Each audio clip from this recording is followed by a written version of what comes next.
Instruction in the guitar and mandolin, short distance hauling, and varicose veins reduced. Call on Dolly. She's the one who spends his recommended in the kind of sister. Wants to just snatch him up. Don't forget to bring your name as to Call on Dolly.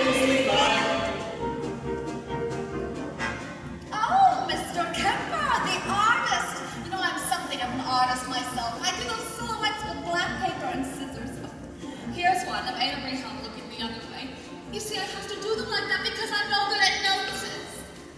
Miss Levi, the train for Yonkers leaves in 5 minutes, and if we don't get there in time... Oh, but we will, Mr. Kemper. And not only will Horace Vandergelder give you permission to marry his niece Ermengarde, but he will also dance at your wedding, and not alone either, because I happen to be engaged in finding him a suitable second wife himself.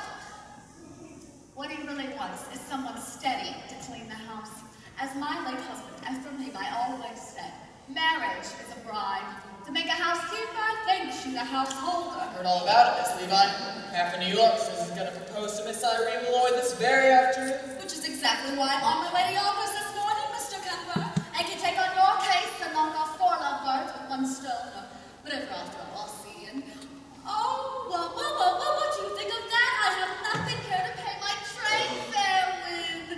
Only large bills, 5s and 7s. I have some change here somewhere, Miss Levi. I just hope this is a wild goose chase. And speaking of poultry, I am also available for fresh Jersey eggs, surgical corsets reboned, ears pierced ears replugged. Miss Levi. Just name the kind of name your sister. What's just snatching up? Don't forget to bring your maiden as to snatching up. Call on Dolly.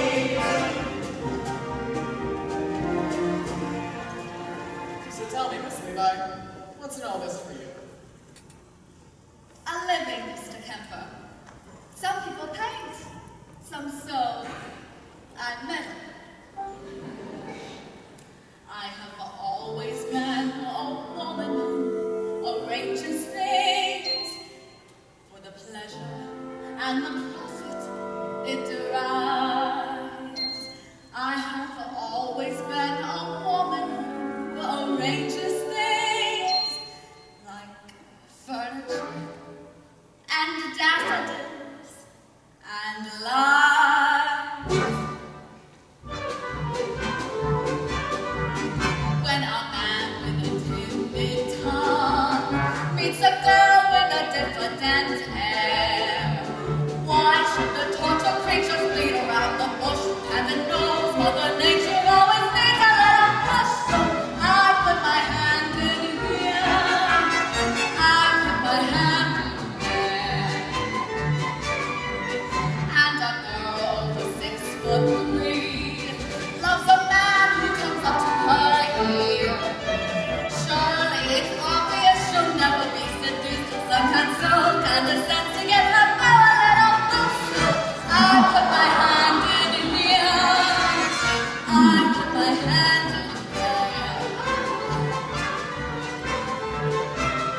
walk the way you taught me. And I want a sign from you. Sometimes David should approve. It won't be a marriage since we have one, but I shall certainly make him happy. And I'm tired. I'm tired of living from hand to mouth. So I want that sign. Miss Levi! Sometime today. Oh, I know, Mr. Kimber, the August train is getting ready to leave. But don't worry, we'll get to Armageddon. Just leave everything to me. Pressure when the thumbs, matrimony comes when I want my hand in there.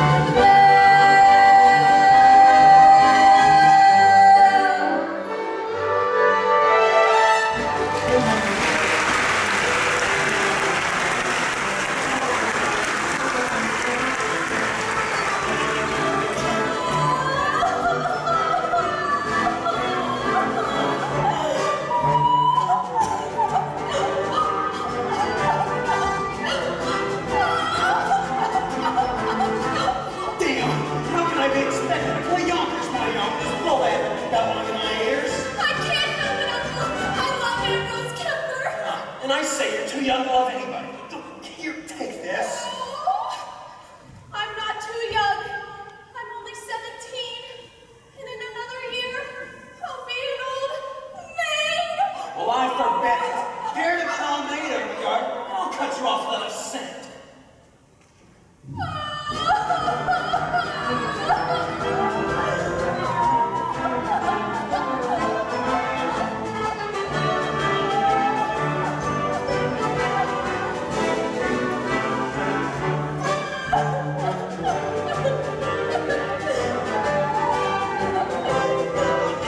Right in front of the store. I can't help it.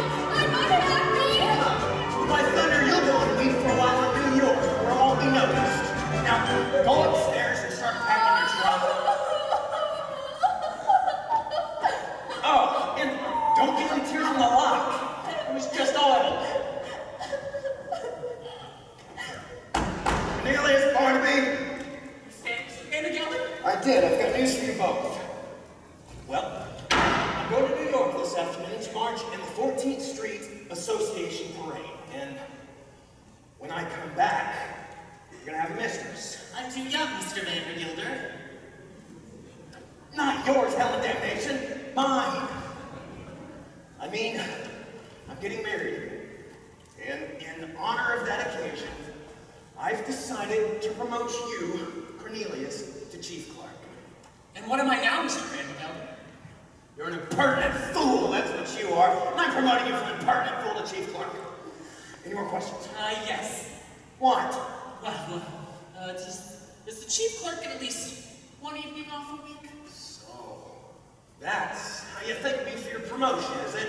No, sir! You'll attend to the store as usual. Now, get back to work. And don't forget to put the lid on the sheep dip. Evenings off, marrying artists, foolishness.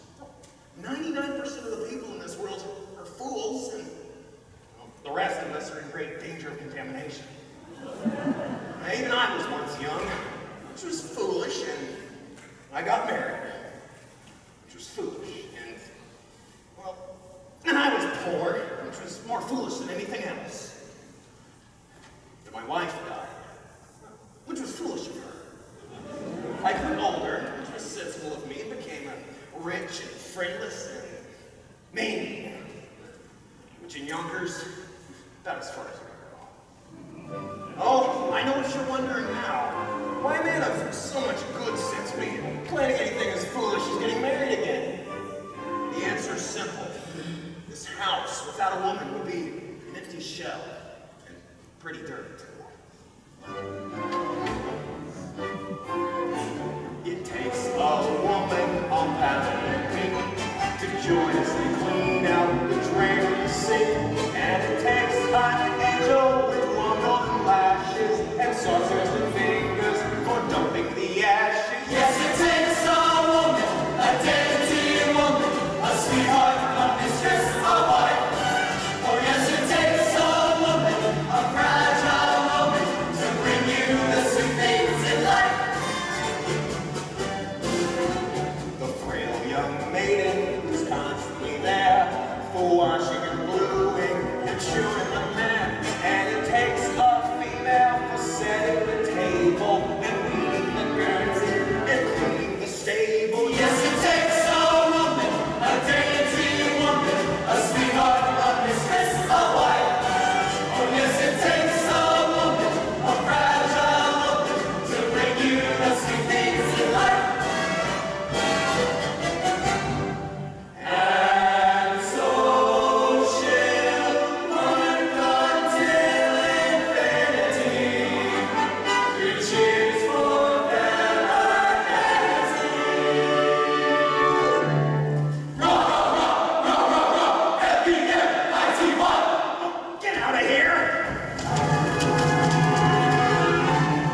practically speaking, to get turned and the plumbing is leaking.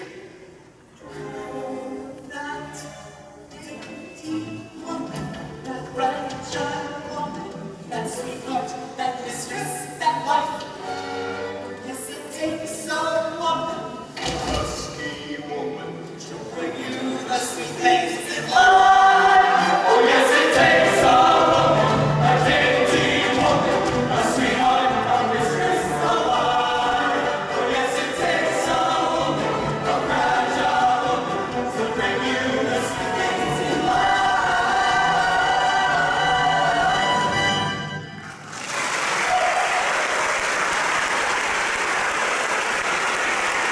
all right, get out of here.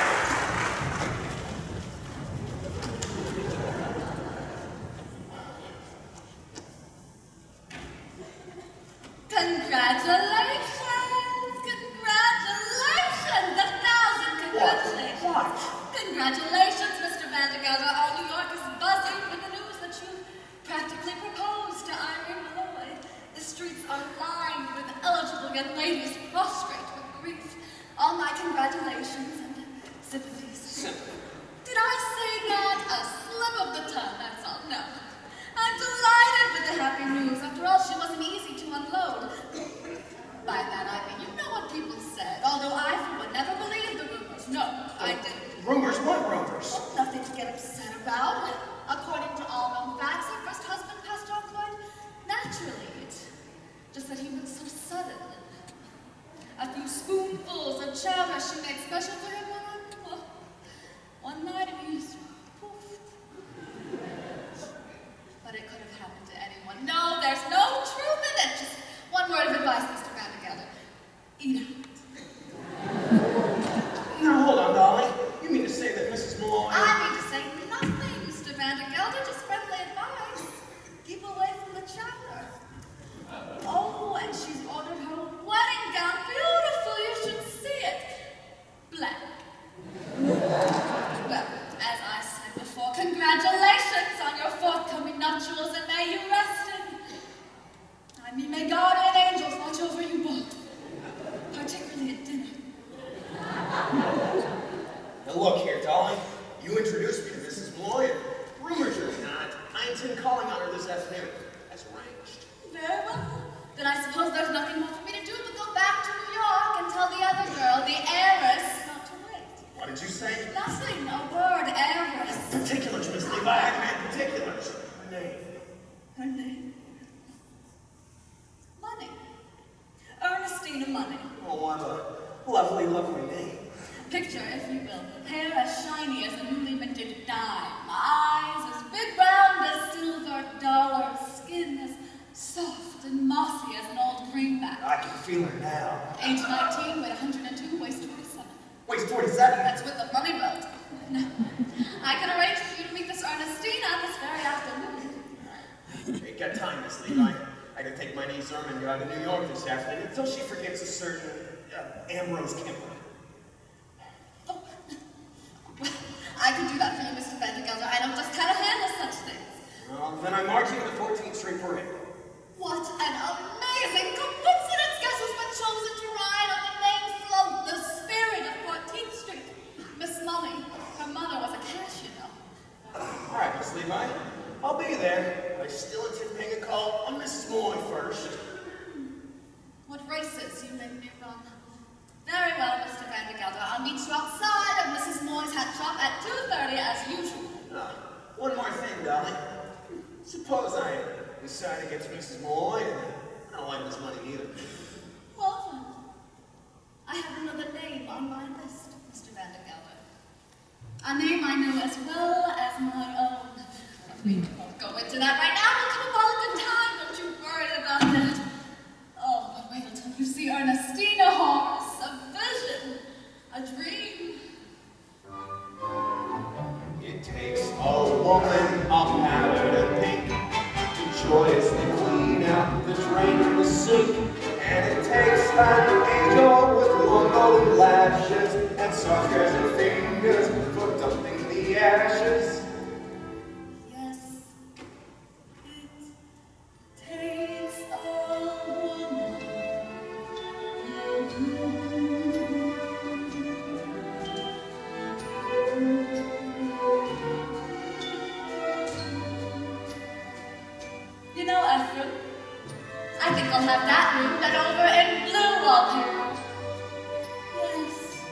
In blue. Oh my God, Ambrose, come on down here. We've got plans to make.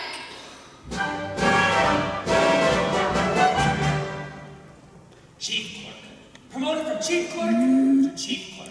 Oh, and if I'm good, I'll be promoted to chief clerk again. 33 years old and I still don't have an evening off. When am I going to be able to live? You can live on holidays, Cornelius. And did you forget what we did last Christmas? All those rotten tomatoes exploded and you and I spent the whole afternoon cleaning them up. Now do you call that living? No. Barnaby, you and I are going to New York. You mean close the store? Uh-huh. Cornelius, you can't. We'll have to. Some more rotten tomato cans are going to explode. Holy cabooses, how do you know? Like this candle underneath them, that's how I know. Oh, we'll make such a stink. The customers won't be able to come into this place for 24 hours. We're going to New York, Barnaby. We're going to live.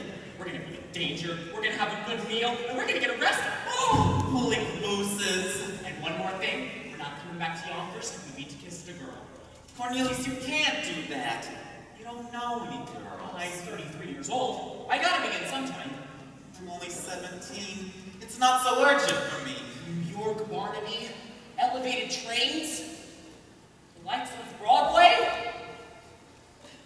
The stuffed whale at Barnum's Museum. A stuffed whale? A stuffed whale. What do you say, Barnaby? Yes, yes, Cornelius. Now, the first thing to do is make you financially independent. I know, I'll find you a job. Can you dance? Good artist, Miss Levi. I paint. Well then, my card. Miss Dolly Levi. Painters taught how to dance. Now, there's a man, Rudolph Weisenberger, at the Harmonia Gardens restaurant on 14th Street.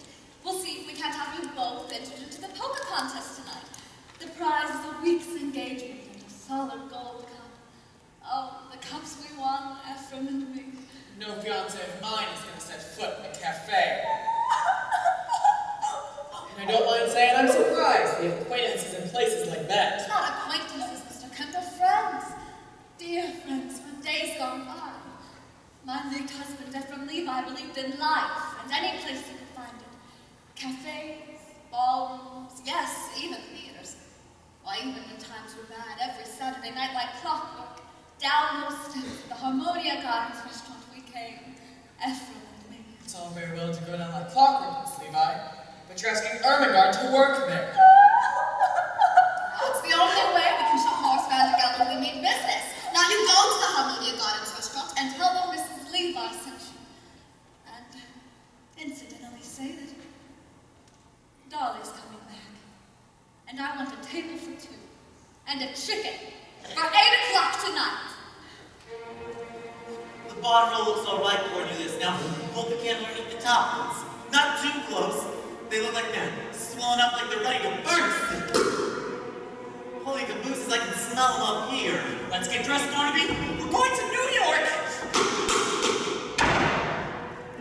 Out there, there's a world outside of Yonkers. Way out there beyond this hick town, Barnaby. There's a slick town, Barnaby. Out there, full of shot.